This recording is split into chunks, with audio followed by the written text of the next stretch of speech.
US army वैसे तो नए नए वेपन्स बनाता रहता है, लेकिन यहाँ पर आप जानकर हैरान हो जाओगे। असल यूएस आर्मी ने एक सुपर कैनन तैयार कर दी है जो कि करीबन 1000 माइल यानी कि 1609 किलोमीटर तक फायर कर सकती है। और ये वो रेंज है जिसको आप बिलीव भी नहीं कर सकते। मतलब अगर किसी कंट्री को 3-4 कंट्रियों से लगता है खतरा है, तो वो अगर अपनी कंट्री के अंदर इस तरीके के सुपर कैनन डिप्लॉय कर दे तो मतलब समझ लो कि 3-4 कंट्री से तो ये सामना सिर्फ ये सुपर कैनन ही कर लेगी। इतनी दूर तक ये मार सकते हैं और इसको संभालने के लिए सिर्फ 4 सोल्जर ही लगते हैं। और अगर इसके ट्रांसपोर्टेबिलिटी की बात की जाए तो इसको हवा के रास्ते भी ट्रांसपोर्ट किया जा सकता है और समुद्र के रास्ते भी। इसी तरीके की और अपडेट्स के लिए बने रहो। मेरा नाम है भारत शर्मा, आप देख रहे हो इसको। आज करता हूँ आज का दिन आपको बहुत अच्छा बीत रहा होगा।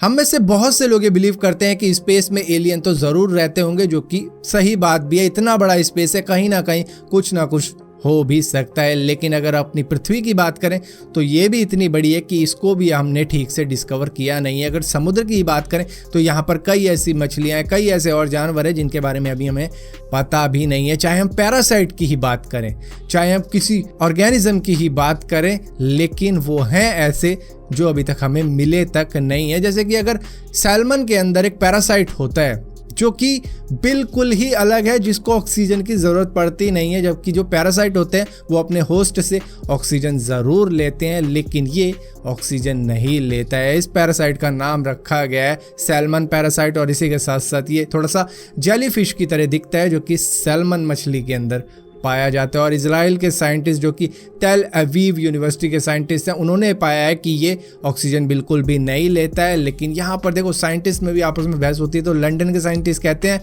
कि ये लेता होगा ऑक्सीजन, ऐसा हो ही नहीं सकता कि इस पृथ्वी के अंदर कोई ऐसा प्राणी हो जो कि बिना ऑक्सीजन के जी सकता है। लेकिन फिर भी अगर बात की जाए टैडीग्रेड की, जिसको वाटर बियर भी कहते हैं, तो वो आउटर स्पेस में भी सर्वाइव कर गया था। तो वहाँ तो ऑक्सीजन बिल्कुल भी नहीं है, लेकिन ये जानवर भी ऑक्सीजन लेके ही जीता है यहाँ पर। तो ये मामला कह सकते हैं कि थोड़ा बहुत बहस में पड़ा हुआ है कि ये ऑक्सीजन पे जीता है या नहीं जीता। लेकिन अभी तक ये कहा जा रहा है कि ये दुनिया का पहला ऐसा जानवर है जिसको ऑक्सीजन की जरूरत पड़ती नहीं है। फिल्म देखते वक्त में आपको कई चीजें एक्टर के हाथ में देखने को मिल जाती हैं, जैसे कि मोबाइल देखने को मिल जाता है या फिर कोई प्रोडक्ट देखने को मिल जाता है जिसकी मे बी वो प्रमोशन कर रहे होते हैं। लेकिन कई बार ऐसा होता है कि वो गलती से मूवी के अंदर दिखा दिए जाते हैं, जहां पर American film maker Rian Johnson ने ही बताया है कि भैया हमें बहुत ज्यादा ध्यान रखना पड़ता है। हम एप्पल के फोन तो किसी विलन के हाथ में दिखा ही नहीं सकते, क्योंकि एप्पल का कहना है कि किसी भी विलन के हाथ में हमारा फोन नहीं दिखना चाहिए, वरना लोग क्या कहेंगे कि अरे ये गलत बंदा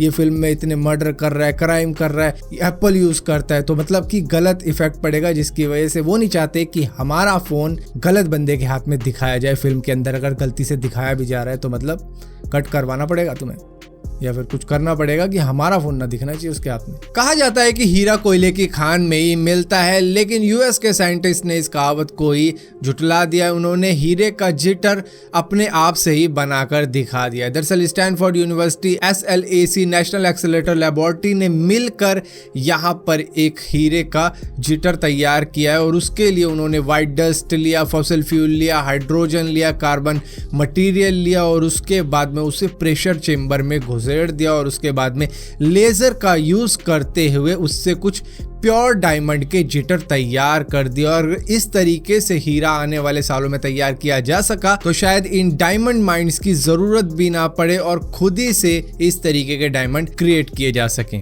बहुत से ऐसे लोग होते हैं जिनको लेदर पहनने का बहुत ज़्यादा शौक होता है, लेकिन उनको ये मालूम नहीं होता कि उनके इस लेदर पहनने की वजह से हर साल 1 बिलियन जानवरों की जान चली जाती है और उनको फ़र्क भी नहीं पड़ता। और इसी के साथ साथ इससे एनवायरनमेंट पे भी बहुत बुरा असर पड़ता है, जिसके बारे में हमको मालूम ही नहीं है। अब इसके खिलाफ कई ऐसी कंपनियां आ चुकी हैं, जैसे कि एक कंपनी है जो कि एप्पल के छिलकों से लेदर बनाती है और उससे बहुत ही छोटा प्रोडक्ट बनाती है, हालांकि पर्स वर्स ही बनाती है, लेकिन एक ऐसी कंपनी है जो कैक्टस नाम के एक प्लांट से भी लेदर बनाती है। और इस कंपनी का नाम है एड्रिनो डी मार्टी, जो कि एक टेक्निक का यूज करते हैं जिसका नाम उन्होंने रखा है डेजर्टो, जिसमें क्या होता है कि कैक्टस से ये लेदर बनाते हैं। अब ये टेक्निक का यूज करते हैं जिसका नाम इन्होंने रखा है डेजर्टो, जिसमें ये कैक्टस से लेदर बनाते हैं। अब किस तरीके से बनाते हैं वो तो खैर मैं बता नहीं सकता एग्जैक्टली, वो तो इन्हीं को मालूम होगी, लेकिन इनका कहना है कि इससे फायदा ये होता है कि इस तरीके के प्लांट में पानी लगता नहीं है, क्योंकि कैक्टस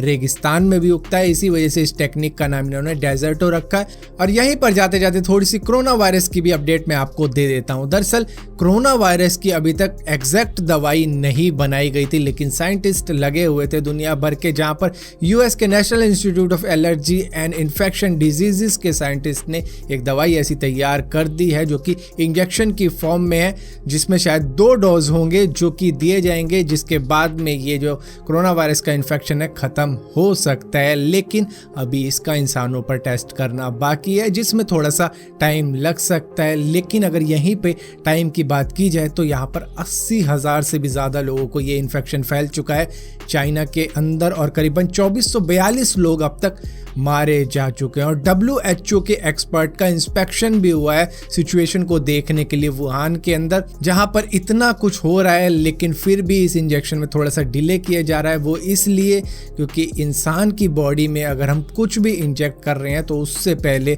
हर चीज़ चेक कर लेनी चाहिए। ऐसे ही नहीं कि बस तैयार हो गया चलो डाल दो, इसमें थोड़ा सा टाइम लगेगा और भी रिसर्च होके फिर ये इंजेक्शन जाएगा टेस्टिंग के लिए। सो ये है अभी तक की सिचुएशन और जो भी अपडेट्स थी। तो फिलहाल के लिए इस वीडियो के अंदर इतना ही था। अगर वीडियो आपको पसंद आती हो तो इस वीडियो को लाइक जरूर करना, शेयर जरूर करना, और इसी तरीके की और भी वीडियो देखने के लिए चैनल को सब्सक्राइब जरूर करना। और सब्सक्राइब किया है तो बेल का आइकॉन जरूर दबाना, वरना आपको मालूम नहीं चलेगा मैंने कोई वीडियो डाली भी है।